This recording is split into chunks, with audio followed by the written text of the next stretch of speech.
Hello, আমি আবারও চলে এসেছি হেলদি সিরিজের ডে 3 নিয়ে। তোমরা কিন্তু অনিয়ন গার্লিক ছাড়া এই পনির সবজিটা বানিয়ে নিতে পারবে। তো এটা ভাত বা রুটি সবার সাথেই খেতে পারো। চলো দেখে নিই। প্রথমে আমি এখানে টমেটো, জিঞ্জার আর গ্রিন চিলির পেস্ট করে নিয়েছি।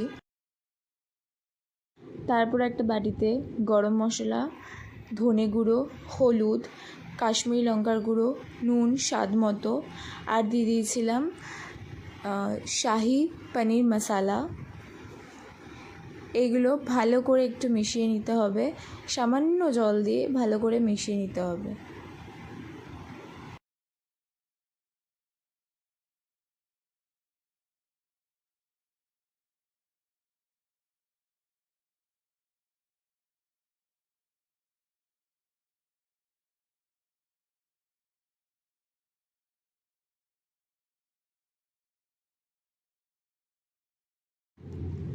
তারপর একটা পাত্রে দুটো এলাচ, দুটো লবঙ্গ, একটা তেজপাতা আর দুটো দারচিনি ভালো করে একটু ভেজে নেব।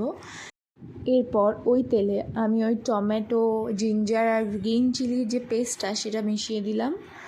সাথে দিয়ে দেবো ওই বাটিতে তৈরি করা মশলার মিক্সচারটা। ভালো করে মিশিয়ে নিতে হবে।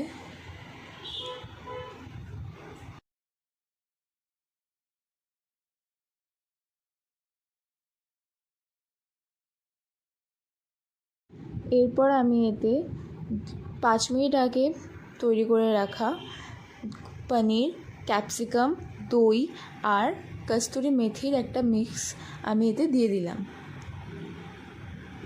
এরপর সবটা ভালো করে মিশিয়ে রাখার পর কিছুক্ষণ ঢেকে রাখো। তারপর আমি এতে একটু জল দিয়ে নিয়েছিলাম।